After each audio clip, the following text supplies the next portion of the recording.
Welcome, everyone. It's so nice to have you. Good morning, good afternoon, good evening, whatever time zone you're calling in from. I know we have quite a spread today.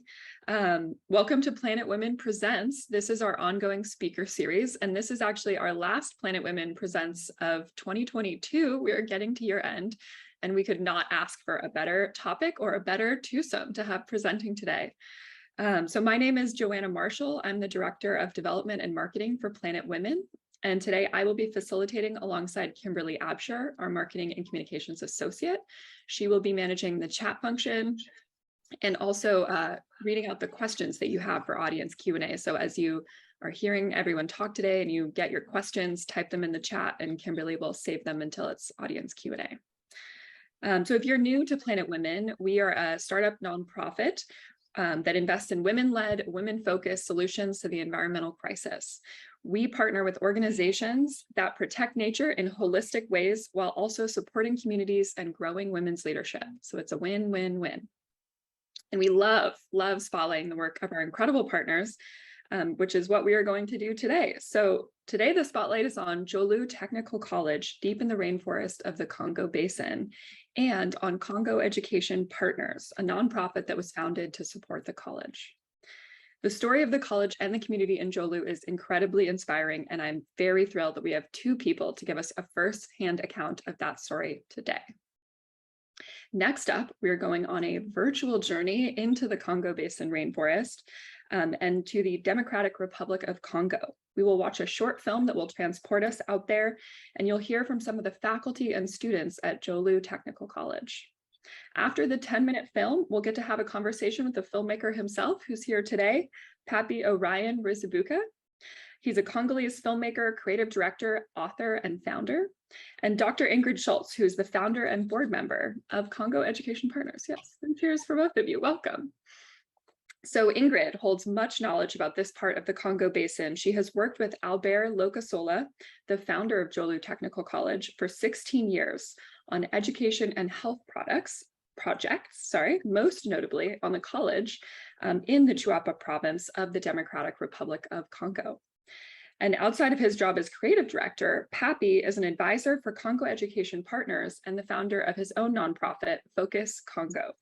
He's based in Germany, but travels to DRC to produce beautiful films and photos for Congo Education Partners. And he's currently working on a long-form documentary about local people in Jolu. There is truly so much more I could say about both of these absolutely brilliant people, but I want to save time for them to tell you their story themselves.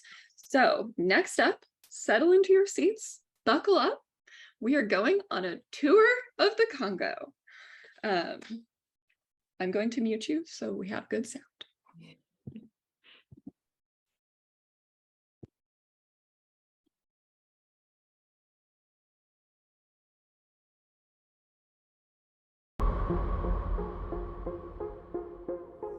After a journey of more than 1,300 kilometers, I cannot believe we've made it to Jolu.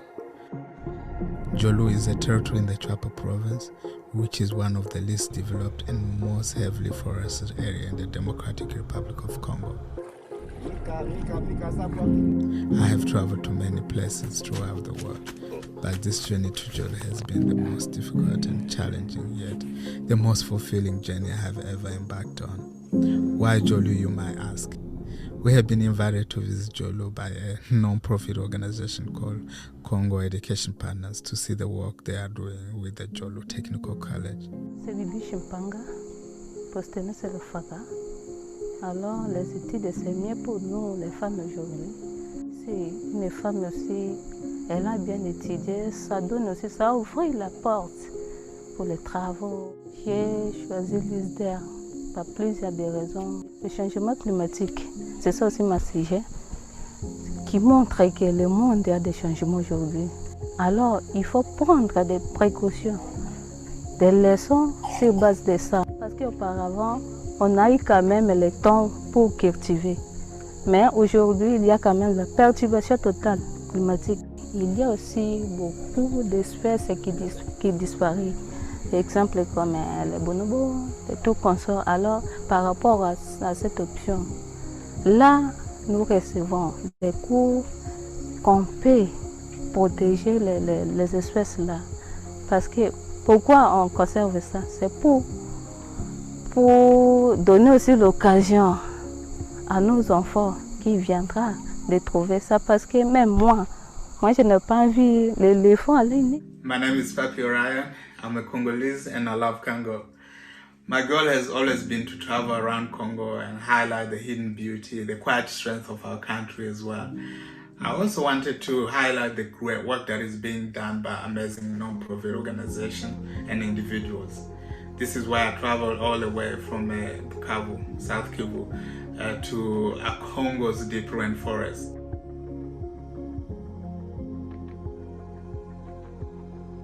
I set out traveling to Jolo with a friend of mine from Germany.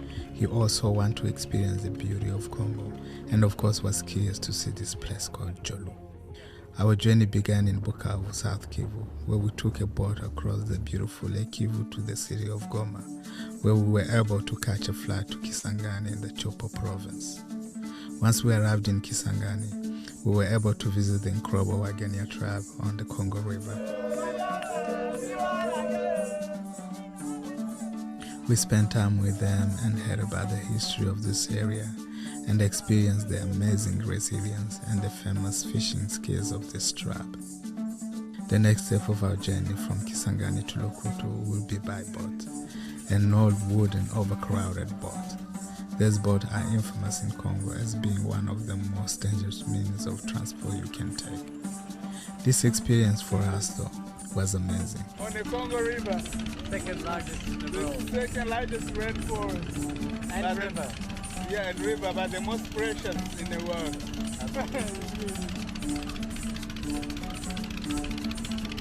Guys, I'm out of words. We traveled overnight along the river. We spent time with our fellow travelers, and before arriving in Lokuto, we watched the sun rise over the Congo River in one of the most beautiful and spectacular sunrises I have seen. Our journey towards Jolo continued from Lokuto on the back of motorbikes. We spent the next 20 hours traveling on narrow paths through deep jungle and passing by small picturesque Congolese villages. Riding through this rainforest was a dream for me, not only getting to see the immense natural beauty of the world's second largest rainforest, but also getting to meet the friendly people that live in these remote areas of my country.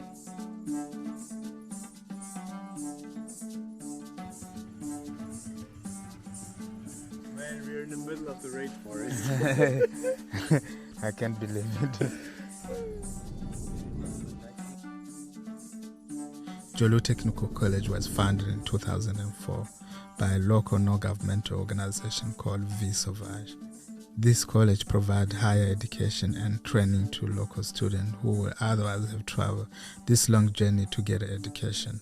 It helps local students to become professionals, leaders in their community, and active stewards of the vital Congolese rainforest. We are losing the rainforest to climate change, population growth, unsustainable agriculture, logging, and mining. But we cannot save the rainforest without supporting the people who live in there. And they cannot save the rainforest without education. Étant d'abord technicien de développement rural, et vu la situation, la précarité dont connaît notre population, il y a même la rareté au niveau du marché. Il y a aussi manque d'emploi. Bon, étant technicien, qu'est-ce qu'on a fait? Au lieu de rester bras croisés, nous avions eu l'initiative de faire ces projets. D'abord pour notre ville et aussi pour aider la population riveraine.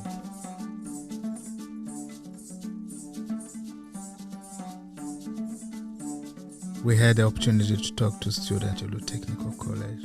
It was great to hear their stories, and I wanted to share with you what they had to say about the impact this college has had on them.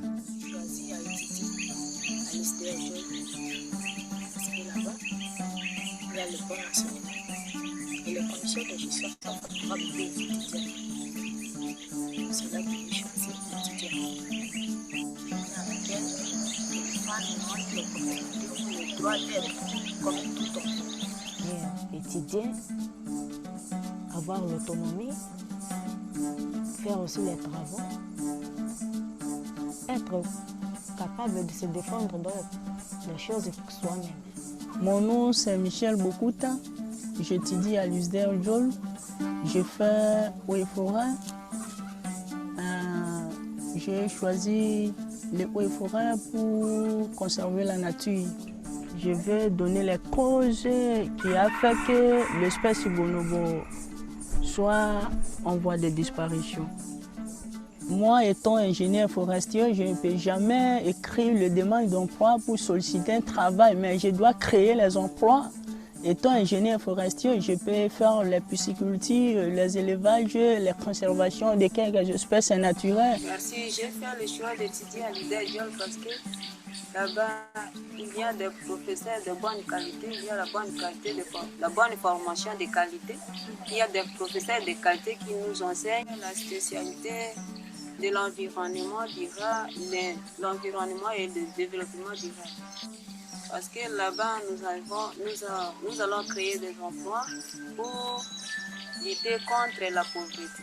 J'ai le souci de travailler sur la malnutrition parce que dans notre milieu, je vois qu'il y a tas de maladies chez les enfants. Les enfants ne se développent pas bien, on n'a pas de bonne croissance. C'est à cela que j'ai choisi de faire la maladie. Des jeunes filles qui se marient, donc à l'âge de 12 ans. Vous voyez maintenant. Alors, si elle a quand même vu même les tableaux, elle va voir quelques conceptions dans sa tête. Donc, il va connaître que se marier à l'âge que je suis, c'est mauvais. Que nous vivons, la femme aussi a envie que non. On n'a pas dit que c'est seulement les hommes qui travaillent dans des bureaux. Et les femmes aussi ont besoin de travailler dans des bureaux comme les hommes. C'est pourquoi les femmes ont se donné corps et âme à étudier, d'avoir encore les emplois comme les hommes. Parce qu'on n'a pas dit que si tu es l'homme ou femme, c'est l'homme seulement qui va s'engager à occuper tout ce qui se trouve dans la maison. Et les remerciements aussi tombés à son côté parce que Nitete et les étudiantes là n'ont pas eu le droit d'étudier parce que les moyens nous manquent.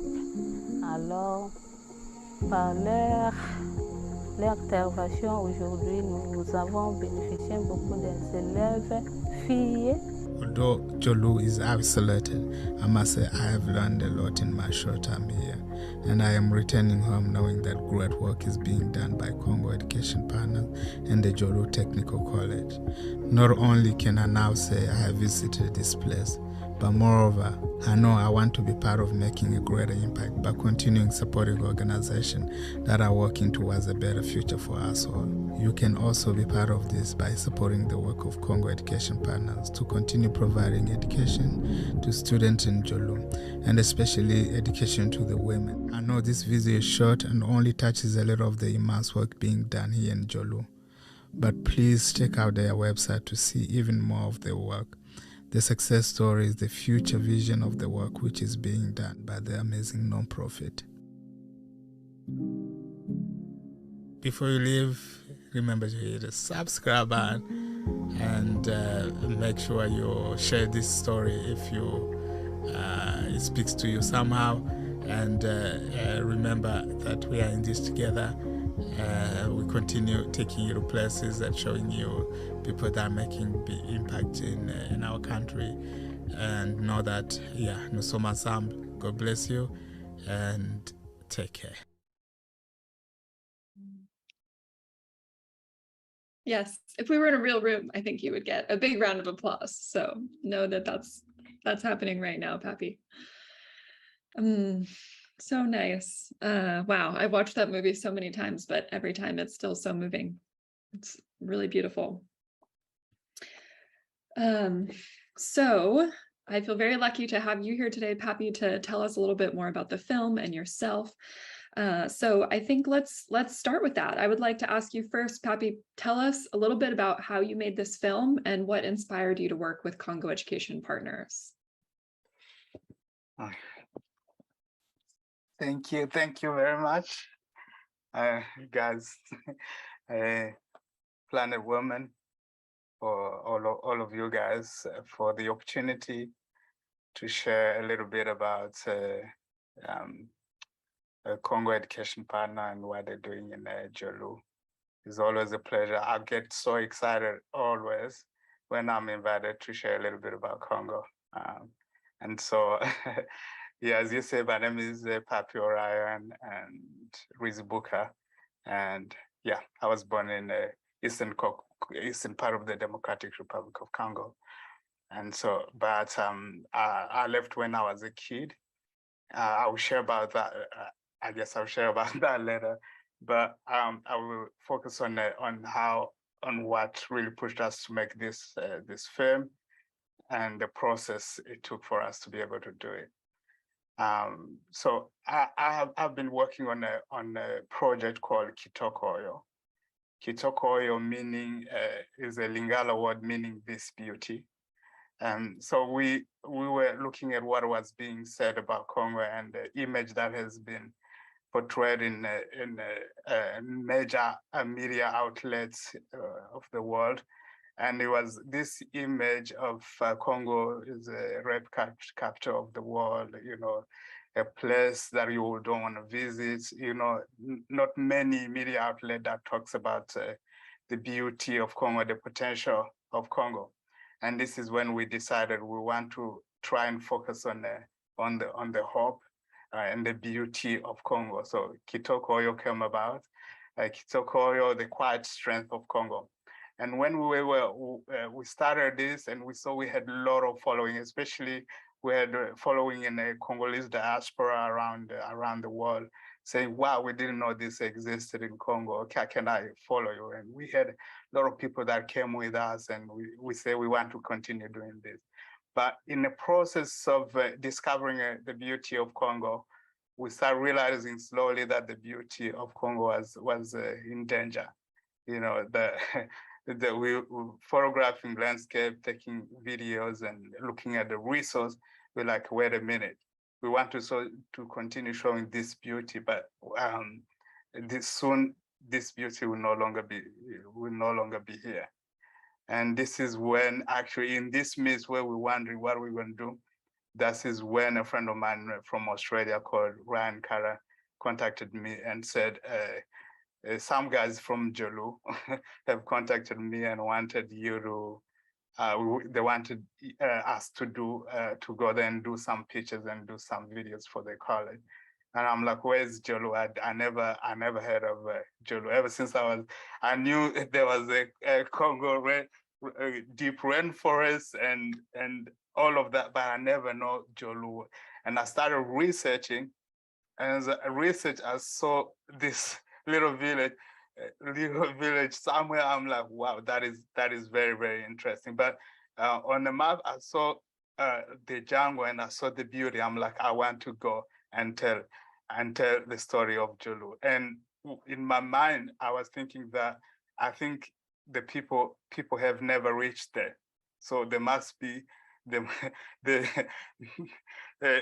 must be the most beautiful place you'll find in Congo because it's so deep. And I'm like, I want to do this. So we talked about it, and we started talking to Ingrid, and the whole journey came together. Unfortunately, my friend Ryan couldn't make it, but I decided I want to go anyway. So I'm back on this journey from South Kivu. I don't know if any of you have been to Congo, South Kivu to Jolu. I think it's about 1,500 kilometers.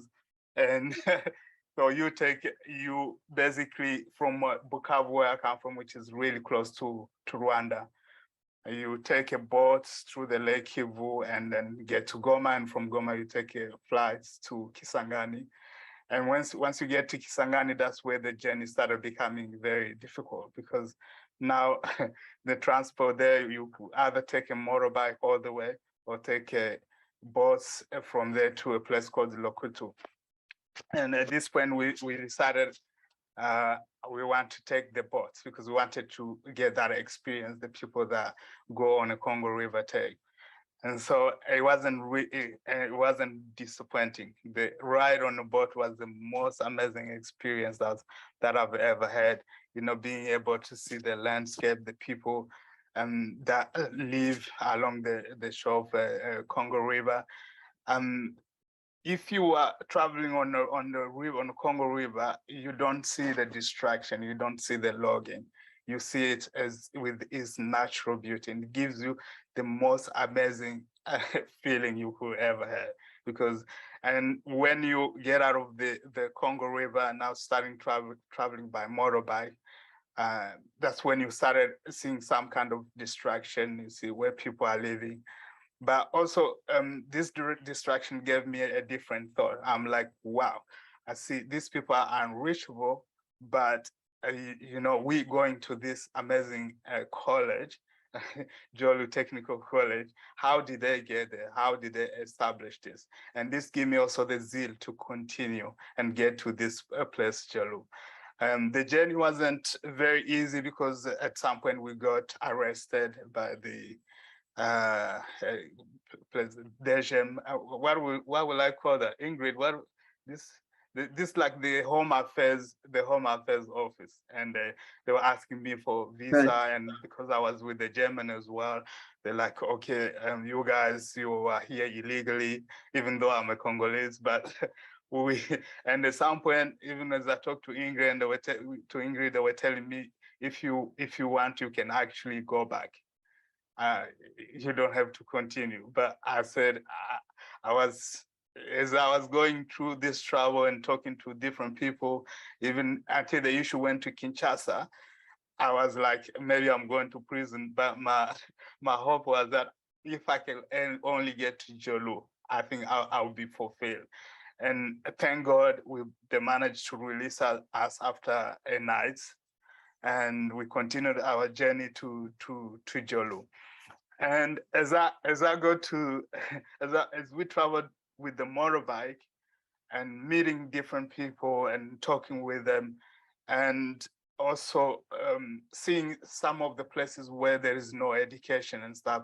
And I was really imagining, I'm like, if only there could be a glimpse, they could have a glimpse of education, I think there'll be much more. There'll be much more care for the environment here. They will have more hope for the country, and they will obviously know that the people care for them, because every time the people see us, they will ask us, where do you come from? What do you do? What are you doing? Why are you here? And you could see that people do care that people are coming to visit them there.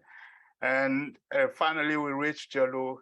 And this was amazing to finally be there. This is Jolu.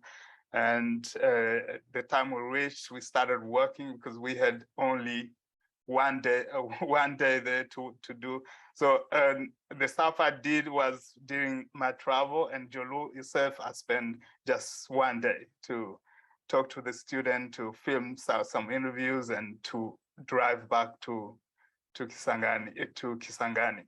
But during my time there, so I think something touched me that pushed me almost to want to stay there, you know, because I saw the student there. I talked to them and I listened to why do they choose to study. Well, they could go to Kisangani and get a job, but the people there, they care for the forest, they care for the animal, they want to protect the environment. They know already that this is very vital for them, first of all, but also they know that it's vital for entire humankind. And that for me triggered some kind of feeling for me that is pushing me to go back to Jolu. And this is why I'm actually going back, because I know that if many people can get what the students in Jolu are getting, I think Congo can experience some change at least. And so that was roughly the making of the film, and coming back here and just reflecting on what I have learned.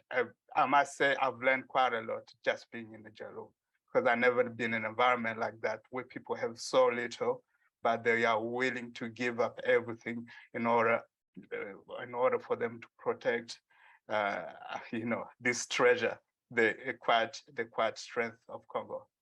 So, yeah. Thank you, Pappy. Yeah. Wow, that was quite the journey, more than I realized. And it's incredible that you did all of that and then got to Jolu and you were only there for 24 hours and filmed all those interviews and then turned around.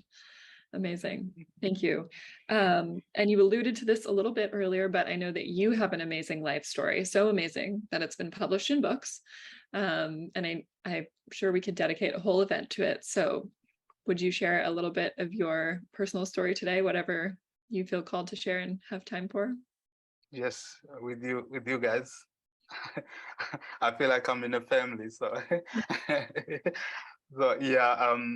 As I say, I'm a Congolese. I was born in the South Kivu, and from my childhood was quite normal as any child.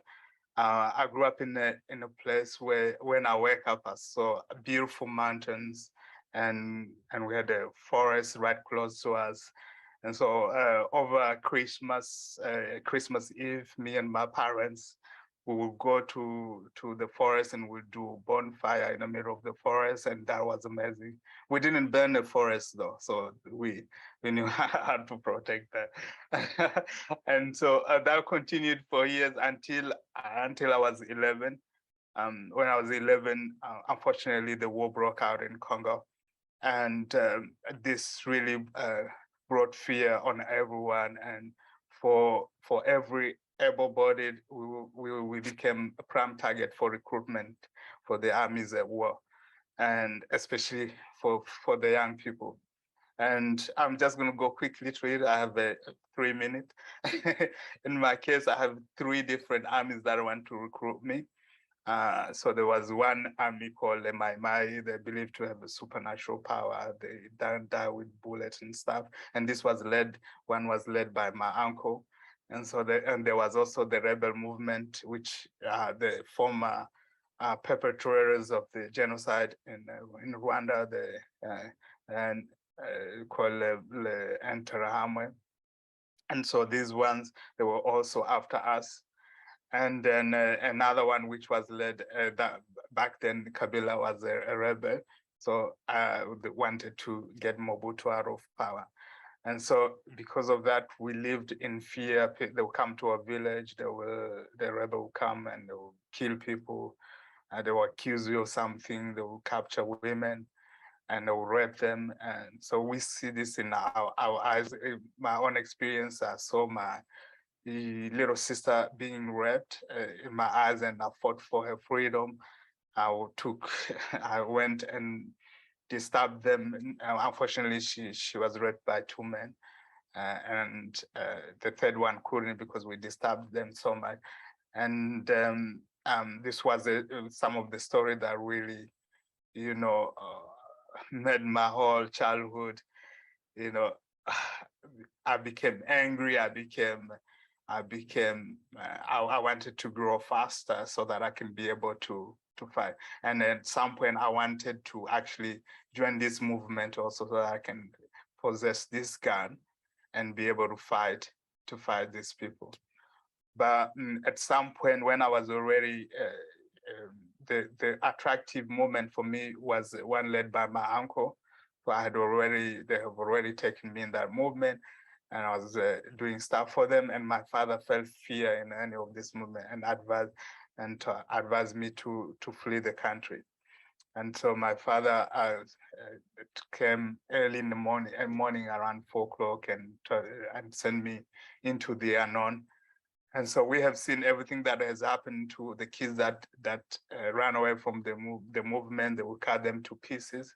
And so there was fear, if they catch me, I will die. But my father was like, it is better for you to die a good person than becoming a horrible person. Some of these kids my age, they will come back and they will rape their own mothers or even their own sisters. They will do horrible. Sorry for the graphic images that I'm communicating here, but it's part of the story. And so my father crossed me into Rwanda, and on my way into escape, I found other kids. And from Rwanda, I'm gonna quickly roll through it because there is not much time. And so to cut the long story short, we took about 2 and half years by feet to get to South Africa. So every place where we're getting, they will tell you, you need to continue, otherwise, you know, you will become the breakfast of the animal. We crossed crocodile-infested rivers. We crossed, you know, unbelievable, you know, obstacles, but we made it finally to South Africa. In South Africa, I was on the street as a street kid. There was a huge struggle every day, knowing that I can never make it back to Congo. I will just die on the streets. I got pushed out of a moving train. Every kind of abuse I experienced on the streets of Cape Town. Unfortunately, a couple found me on the streets of Cape Town, and they took me as their own child, and this is how my own life changed completely. So they looked beyond the dirtiness, the stuff that I was going through, and they took me into their own home. I was a very dangerous kid. I've been in prison, I've been selling drugs and stuff, but they went beyond that and took me into their home. And so after that, I went through a lot of different processes, counseling, and also learning from people, because I haven't been around people for a long time, but I also experienced that love of the family, that what made me to become a person that I am today. And so in 2010, 9-10, I went back to Congo to meet my parents, because I wanted to, I was feeling that reconciliation was very, very important. If I don't talk to my father and ask my father, why did you give me up? I will never know how to react when I met them. So I took the journey back by road with some few of my friends, how I got to South Africa. And it was incredible. Also, again, we got captured by rebels in Burundi, but we came out of that and we got to Congo. Getting to Congo, we started experiencing some things that, more because the war was still going on. And then while I was in Congo, I learned that my little sister, who was 5 years old, has been raped. And unfortunately, she conducted AIDS, and she couldn't look into my face. Every time I wanted to talk to her, she wasn't wanting to look into my face. And then at some point I asked my father what happened. They said she was raped. And so I got so angry with bitterness, and I wanted to go and take a gun. And everyone was talking to me. I said, no, I'll stay here, I'll start fighting. This was the only time my sister looked into my face and told me, brother, keep on loving. That was it. The only thing she told. This is a love that has taken me everywhere. And that love for me, that meant to love your enemies, love your enemies, you know, because this could have been you, but also love the environment in which you live. You know, this is a blessing that you have. And I started discovering all of that. What does really love mean? And so this is love that has taken me. This is because of this love that we are sitting here. This is the love that had taken me to Jolu. And yeah, that's my brief story. Yeah.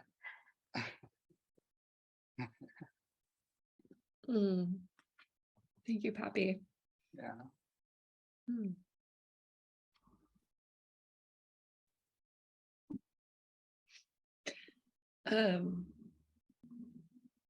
It's hard. Thank you so much. Yeah, thank you for telling us.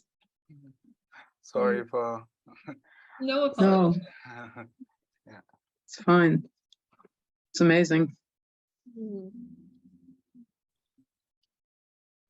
Yeah, that's really powerful. Ingrid, I'm sorry to have you have to follow that right up. But I know we have a lot to get through today, and I'm sure people will have plenty of questions for both of you after this. So I want to make sure we have time. Ingrid, would you tell us a little bit about who you are and where you came from? Sure. I have a very simple story in comparison. And so I'll try to make it quick. I'm from Germany. Pepe is moved to Germany, and I immigrated from Germany many, many years before. So my family immigrated to the United States in the 1950s when I was a baby. And we arrived with $600 and my father's PhD in chemistry, and he had a job offer. So the fact that his PhD made it possible for my family to make a new life in another country made a lifelong impression on me. So this, I keep thinking about Pappy's story, and I had this suburban story, so I'm just going to tell it anyway. But growing up, I was a shy, nerdy, sensitive tomboy with a bad temper.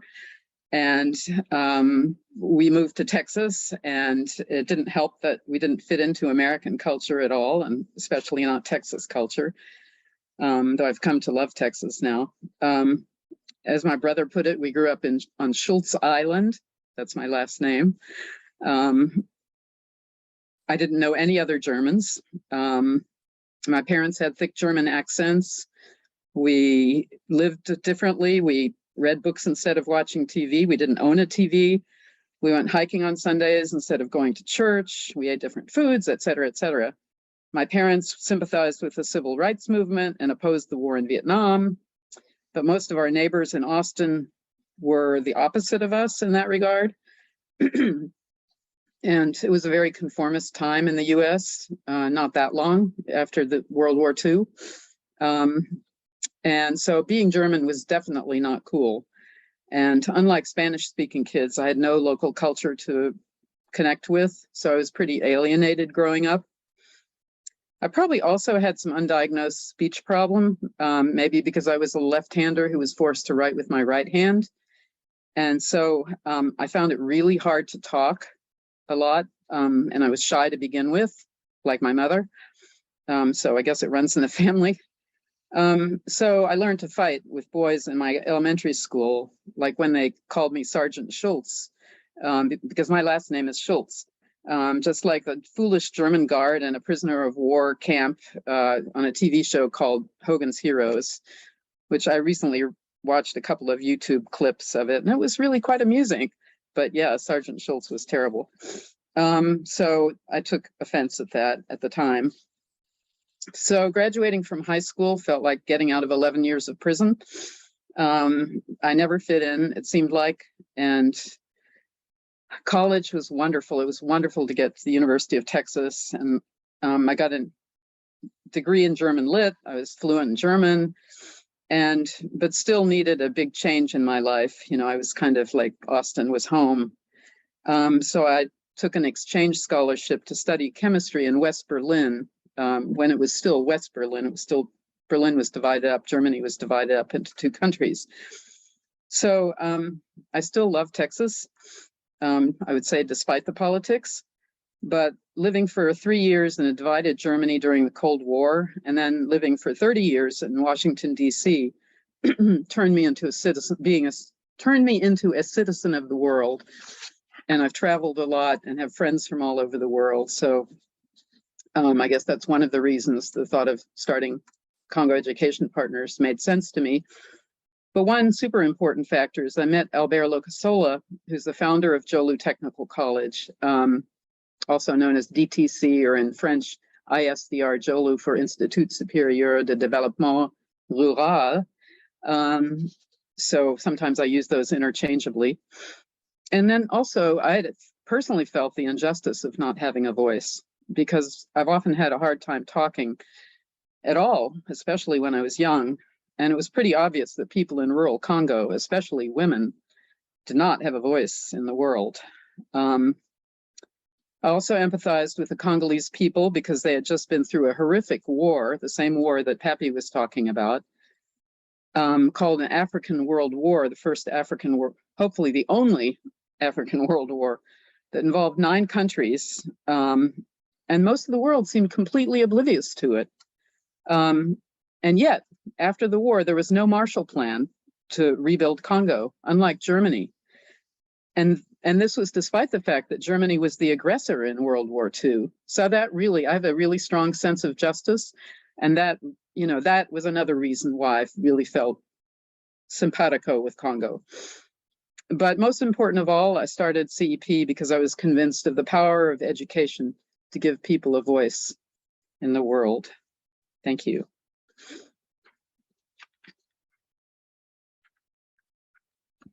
Thank you so much, Ingrid. It's really wonderful to hear your story and see a little bit how it overlaps with Pappy's. So you touched on it a little bit, but obviously we're here today to talk about Congo Education Partners and the amazing work of Jolu Technical College. So tell us how you came to found Congo Education Partners. Okay. Right. It's kind of a long story that I made really short. Again, this key event was meeting Albert. That was in 2005 when I was volunteering for a great ape conservation organization, the Bonobo Conservation Initiative. Albert Locasola was speaking at the Library of Congress, and I listened and was immediately taken by the project that he was working on with BCI to establish a community-managed bonobo reserve in his home territory in Kokolopori, near Jolu, about 50 miles from Jolu. And I was immediately taken by Albert. We were both scientists. That was really important because I interviewed him, and he was very patient with me. He let me interview him like, I don't know, an hour and a half or more.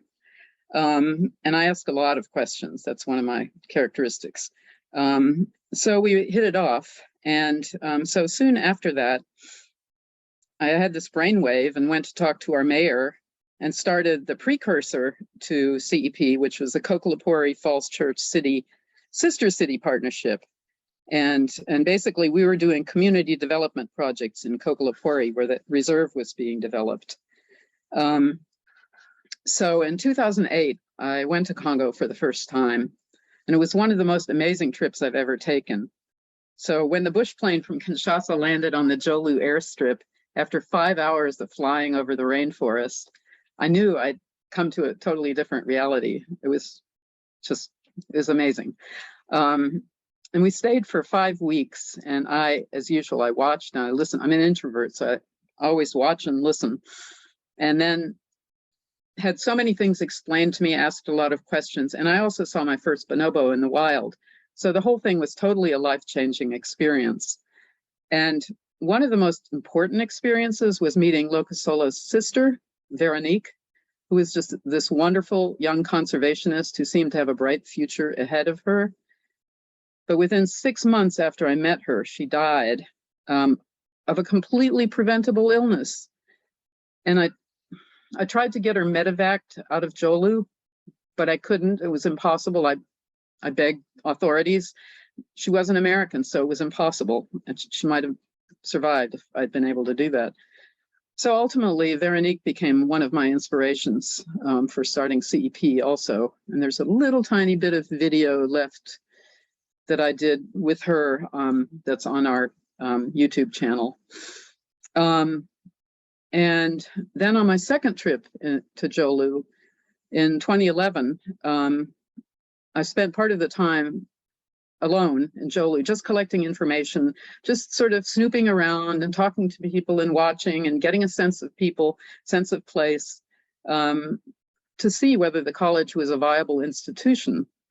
And I decided, yes, it clearly was. It was just extremely poor.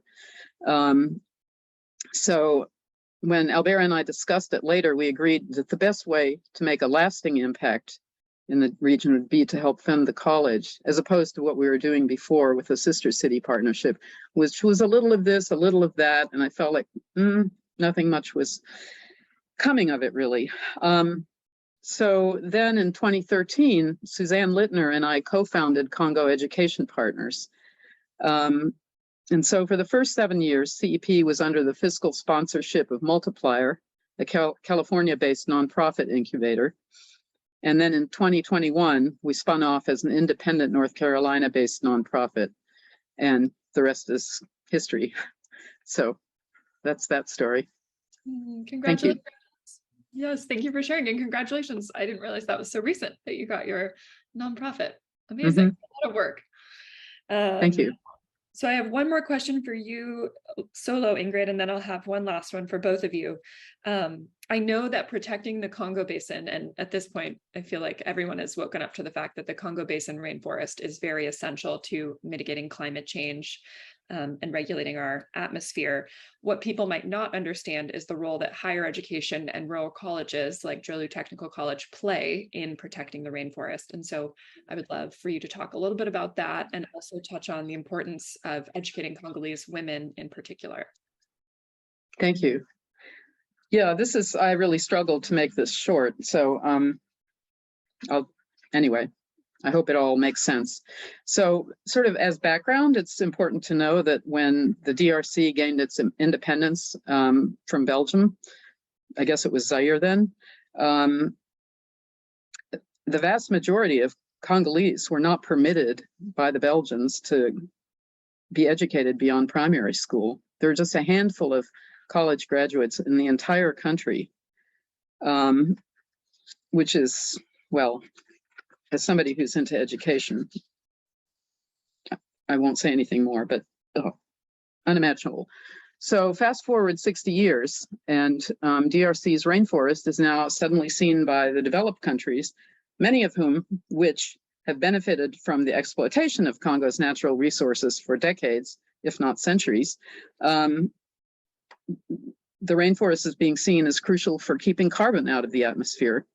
And yet Congo's own carbon emissions are minimal compared to theirs, or I should say ours, since I'm in the United States.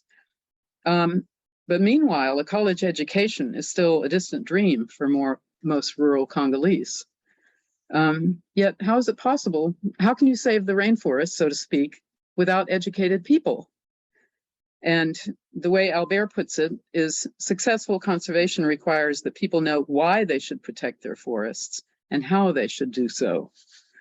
I think that's very clear formulation. And that means education, among other things, but most importantly, in environmental and agricultural sciences. And that's exactly what Jolu Technical College teaches. In fact, unfortunately, it's the only college in Chuapa province, a rainforest region the size of England, that offers those disciplines. So graduates of rural colleges like Jolu are actually they're the people on the ground who have to implement the local conservation solutions. And there are far too few of them in a region like Chuapa, which is very poor, heavily forested, and is a treasure chest of forest and so forth. So, and then you add to that Congo is a vast country. It's the size of Western Europe or the United States east of the Mississippi, and has a population of almost 90 million people. And yet its national budget is only about $8 billion, which is not even twice the size of Harvard University's budget. I think I've got the number right there. I think that's maybe the 2020 budget. Anyway, it's approximately that. Anyway, it's an incredible number. And so its higher education budget is also tiny. And most of that funding goes to larger institutions in the cities, and they can't educate everybody. Not to mention the fact that even the best universities in Congo, of which the University of Kisangani, where I'm happy to say Albert is about to get his PhD in the next 3 weeks, which is really cool. But even the University of Kisangani needs foreign funding. In the case of Kisangani University, it's from the EU. So that international funding is super important to increase the number of educated Congolese who can help protect the rainforest. When Albert and I envisioned the future of DTC, we looked to American land-grant colleges as the model. And these were established, the American land-grant colleges were established by Abraham Lincoln administration in 1862, so during the Civil War, to build, and this is worth quoting, practical professional skills in agricultural and mechanic arts to all social classes throughout the US. And some of the famous, some of many well-known land-grant colleges in the US are NC State, North Carolina State, Oregon State, Texas A&M. And these have grown into these huge and hugely important research universities. So that's the dream. And, but we can't do it alone. Right now, DTC is still a little private college that's very dependent on CEP's funding. We are their only international partner, and we are not well funded either. So it is at this point very much a dream. And then that gets us to the point, the importance of women's education, because that's something we are constantly working on, focusing on getting more women into the pipeline to go to Joliu Technical College. And part of that problem has been that women often don't even get to secondary school. Now, schooling is free for primary school in Congo. This is a very new development, and maybe for secondary school too, though secondary schools in the region can be very simple. And nobody has textbooks, by the way. So getting women into the higher education system is difficult simply because the pipeline is not big enough. But it's so incredibly important. And it's also super important because educating women is one of the most effective solutions to the climate crisis. So not only do educated women have fewer children, and they have more economic and political power, so they can make a difference where they live and beyond, but they're also better equipped to combat and adapt to climate change, because educated people in general are better at abstract thinking and more open to experimenting with new methods, like new farming methods, for example, that are easier on the rainforest, or crops or farming methods that are compatible with new weather patterns. So that's climate adaptation. So I could say a ton more here, but I'll just say that, as you saw in Pappy's video, women in Joliu need scholarships because families are very poor and they mostly spend money on educating their sons, whatever money they have. So most women need scholarships. And these are not expensive by American standards. They're $500 a year will fund a year of schooling at Joliu Technical College for a woman. So anyway, I'll stop there. Thank you very much for letting me go over. Oh no, so worth it. I'm glad that we got all of that information, Ingrid. Thank you. Didn't know that about the land grant colleges either. That's very interesting. So I have one more question, and we'll have to keep it short so we can hopefully get just a couple minutes for people to ask their own questions. But I would like to start with you, Pappy. This is a question that we ask all of our speakers at the end of a conversation. What is inspiring you right now?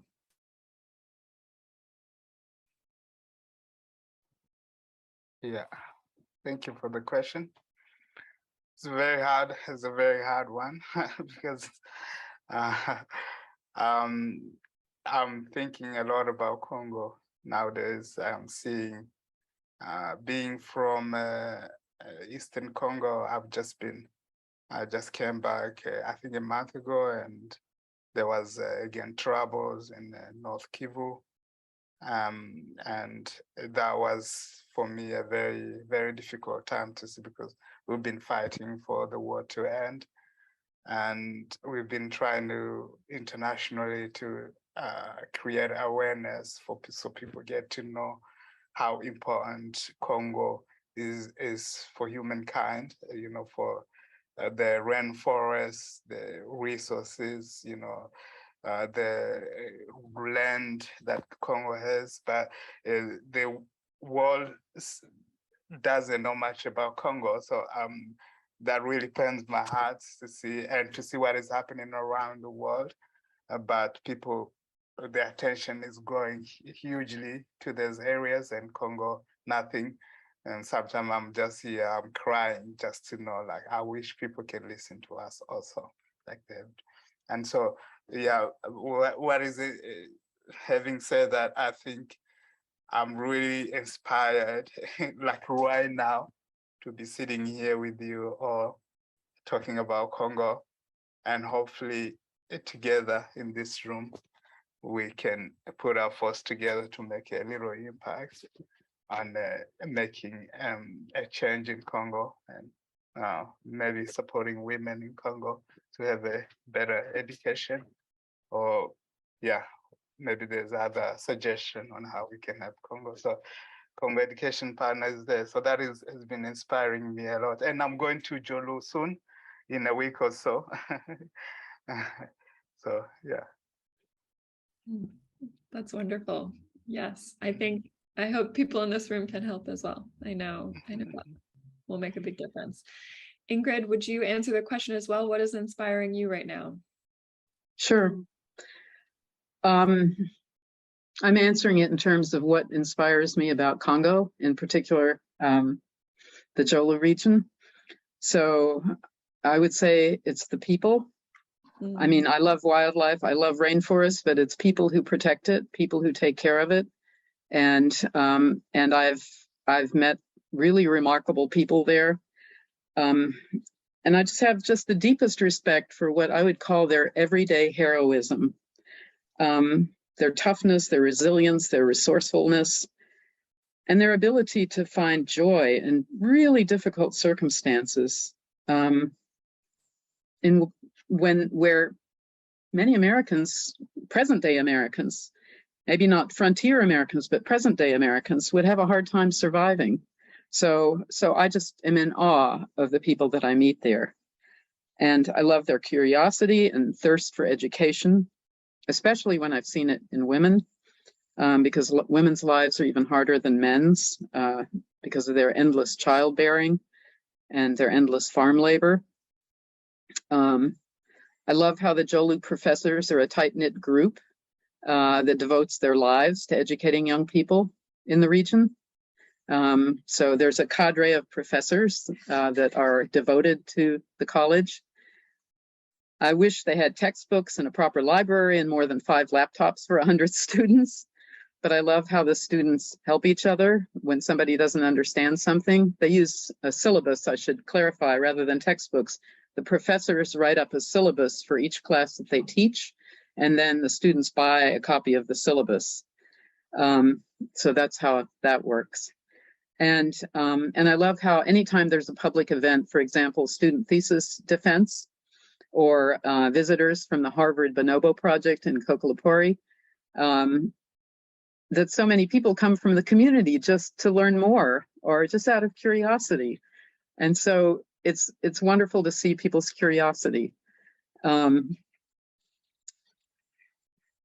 love that. And then I just love how the college, modest as it still is a center for higher learning in this remote area. So that's a lot of what I love. And then I could say a little bit about the rainforest. You know, it's so huge, and its biodiversity, its biodiversity has decreased massively, like the rest of the world too. It's not as abundant and diverse as it used to be, but that makes conservation that much more important.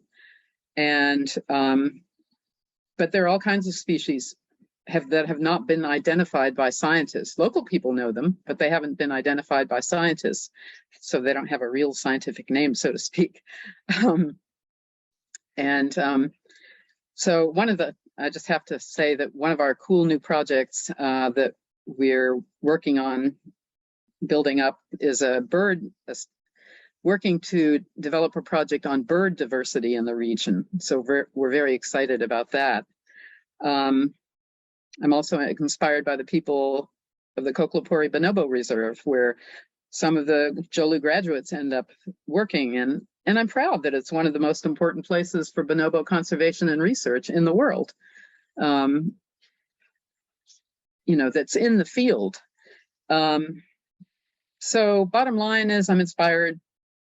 Well, I just told you, I think I don't need to repeat myself. So anyway, there I am.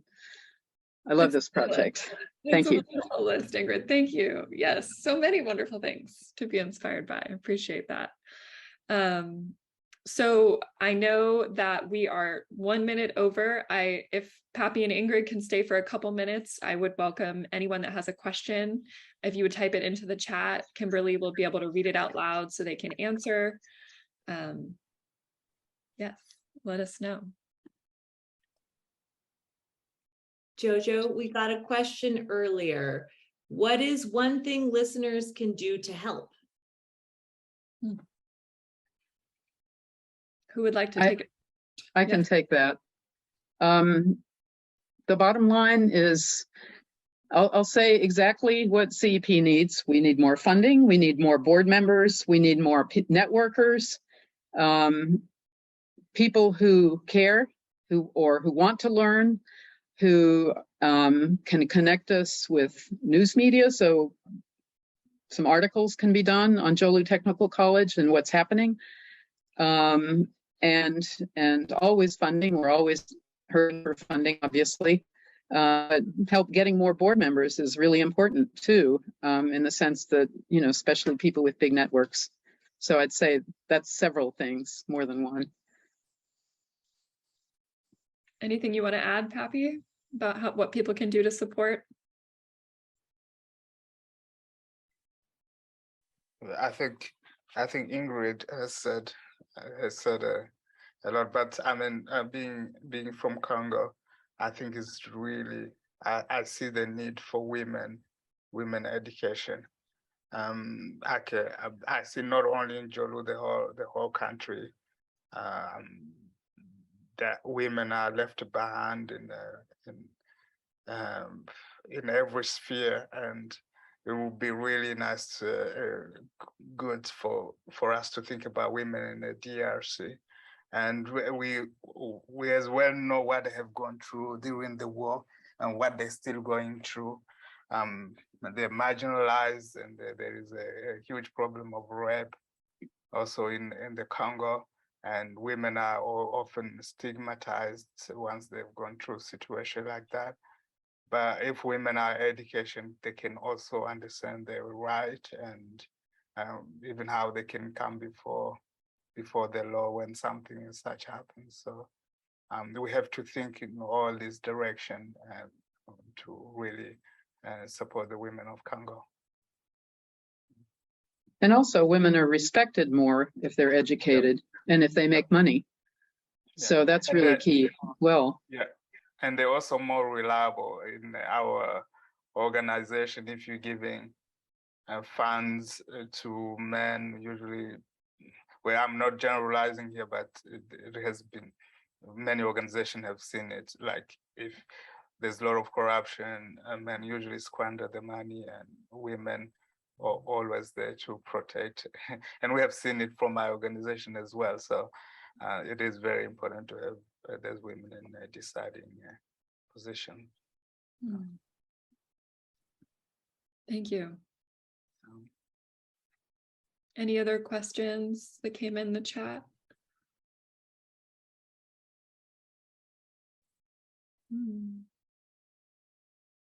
I'll just give it a minute if people are thinking.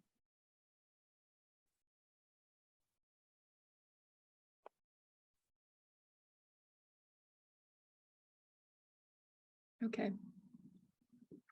Well, thank you both so very much. That was such a rich conversation. Thank you for sharing your stories.